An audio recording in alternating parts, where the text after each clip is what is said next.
I'm Chris Meyer, principal at St. Paul's Lutheran School in Waverly. Over the last 2 weeks, I shared with you some things that I uncovered in my research into resiliency. We talked about the 4 personal protective factors that people can have in any combination inside of them to be resilient: problem-solving skills, social competence, autonomy, and knowing your purpose. Today, I want to share with you some of the things that researchers have found that are things that can be built into a family environment, a work environment, or a school environment that can nurture resiliency in people. There are 3 things that the researcher Bonnie Bernard, who I followed most closely, identifies as important to build into an environment where people can flourish and grow. They are really simple, but when they are thoughtfully intentional, good things happen. The first environmental protective factor is caring relationships. Many years ago, when our children were small, I gave my dad a little book for Christmas. It was called Grandpa, Tell Me Your Memories. There was a question for him to answer every day of the year, and he put it by his breakfast table, and he answered those questions faithfully. And the next New Year's Day, he returned it to me, gave it back, and now I have his life in that little book. However, my favorite page is August 3rd. On August 3rd, the question was, do you have a good piece of advice for me?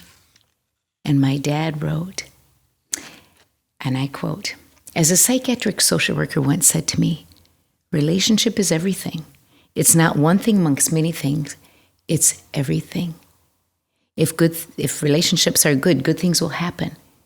If they are not good, good things will hardly happen."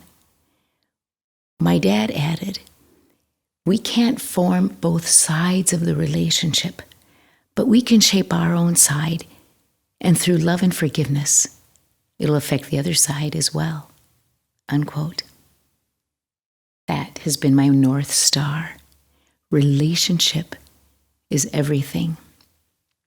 I have a good friend from Turkey who shared with me that when he finds a person who authentically cares and who he can totally trust, he calls that person a safe port.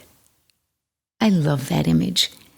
One of the stories I attach to caring relationship goes like this.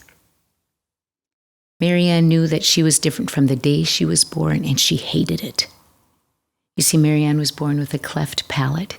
Here was a little girl with a misshapen lip who had to plug her nose when she took a drink out of the fountain, otherwise water would fall out. She knew what she must look like to her friends because on the playground they teased her without mercy. She always told them that she cut it when she was little. She didn't want them to think that she was born that way. Marianne thought that no one outside of her family could ever love her or possibly like her, until Marianne entered 2nd grade and Mrs. Leonard came into her life. Mrs. Leonard was rather plump and warm and had shining eyes and brown hair, and her eyes smiled even when her mouth wasn't. Everyone loved Mrs. Leonard, but no one came to adore her as much as Marianne, and for a special reason. You see, Marianne was also deaf in one ear, and she was afraid if the children found out that about her, they'd have even more ammunition which to make her life miserable. So every year they had the hearing tests, and Marianne was sure to be cautious and to cheat carefully. For the hearing test, there was a group test, and it was easy for her to cheat then because she'd only have to raise her hand when others raised theirs too. But for the individual test, she had to be a bit more sneaky.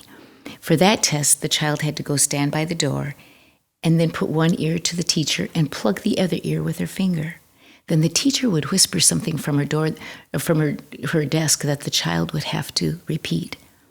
So as Marianne waited for her name to be called, she remembered that in years past, teachers usually whispered things like, "The sky is blue," or "You have new shoes on."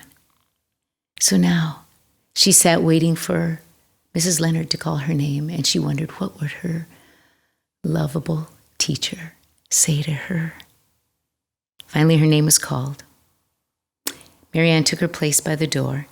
She put her bad ear to Mrs. Leonard, and with her finger she plugged her good ear and then pulled back ever so slightly so no one could see the little gap she left. And then Mrs. Leonard whispered 7 words that surely God had put in her mouth. 7 words that changed Marianne's life forever. Sweet, fragrant, Mrs. Leonard whispered. Oh, I wish you were my little girl. Wow. Many of us have memories of people in our world who changed us simply by caring. Who was that person for you? Who have you blessed by your care or by 7 words? Isaiah 55:11, one of my favorite verses, said, "And so shall my word be that goes forth from my mouth. It shall not return to me void, but shall prosper where I send it." To love and care for others is truly the way to reflect who God is. The second environmental protective factor is called high expectations. I used to teach education courses as an adjunct professor at the University of Northern Iowa.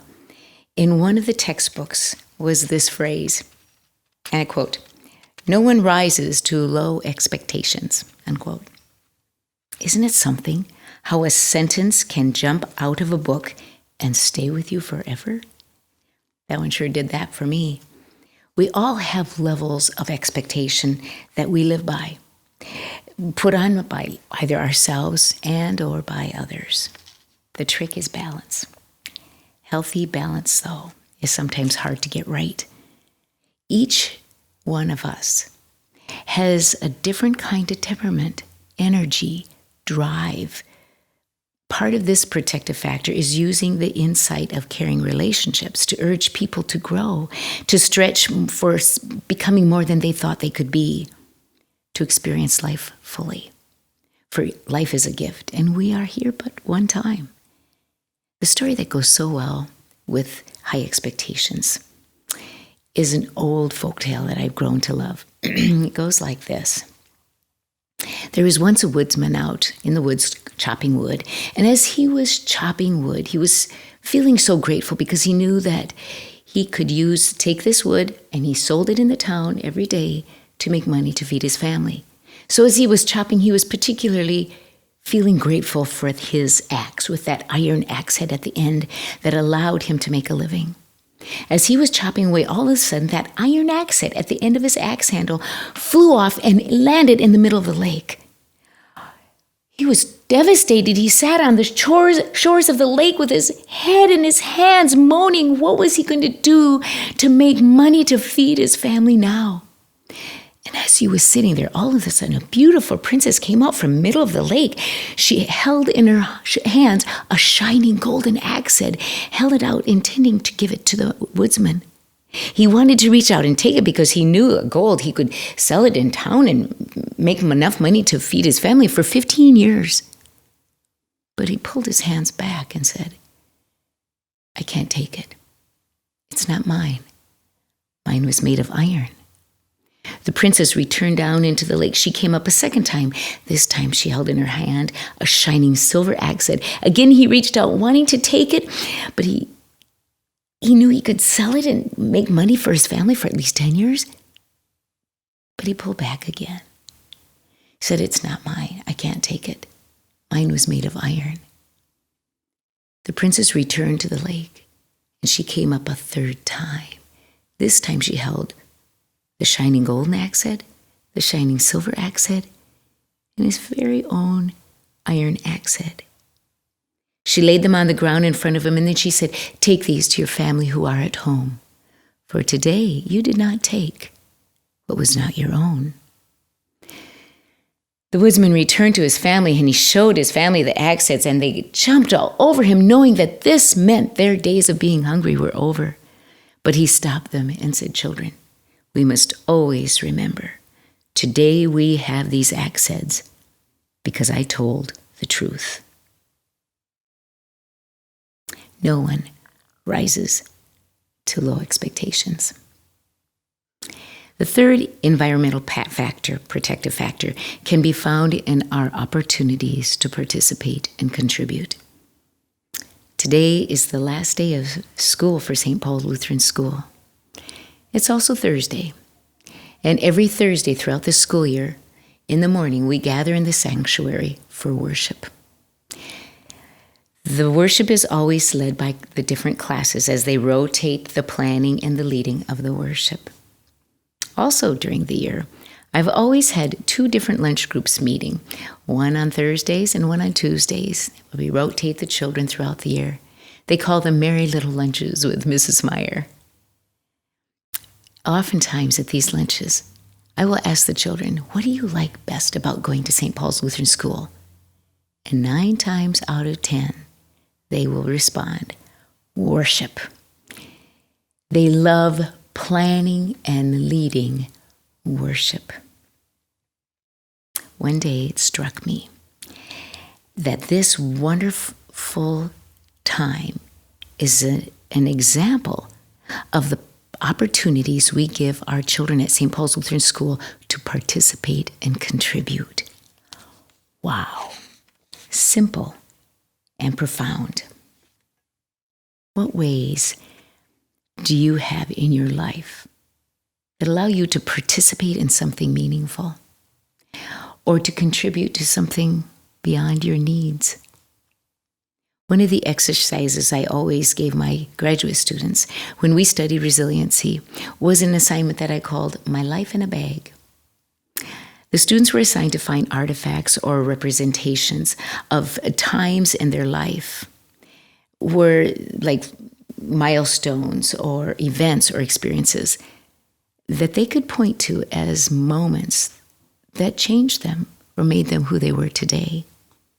Then they would share these artifacts with the class, and we would step into their story. It was an amazing time that allowed relationships to deepen as we learned about each other. But during the time of reflecting, the student had to delve into their lives and find meaningful pieces that formed who they were. Søren Kierkegaard, the Danish philosopher and theologian, once said, and I quote, "Life can only be understood backwards, but it must be lived forwards," unquote. It's hard to unpack lives sometimes. It's painful, regretful, joyful, incomplete. But it makes us better and more intentional about living to be the person that God intended us to be, His children of creation. Resiliency can be our vaccine. We are teachable, adaptable, and ready to learn. I urge you to take time this week to make your own life in a bag. You can make a physical one or you can make a mental one. But if you are intentional, giving yourself time to honestly think, remember, face, and celebrate, you will find strengths inside of you that allow you to care and to stretch and participate and contribute to your world. Spending that time will help you emerge from this time more complete and secure in the joy of who you are. The pandemic is then not a curse, but an opportunity. Who would have thought? Will you pray with me? Gracious God, thank you that we have been gifted in our lives with so many people who have cared for us. Remind us that we can be you on earth by reaching out to care for others by what we do and say, even if it is only 7 words. Assure us that you will make another's life good through us. Sometimes it is easy to settle for mediocre. Nudge us to help others and ourselves to strive to be who and what we can be to serve you in the best way we can while we are here. And gracious God, there is so much to be done. Help us to be your hands as we participate and contribute to the goodness you intended for this world. May it fill our soul with meaning and life. In your name we pray. Amen. I'm Chris Meyer. Please join me next week.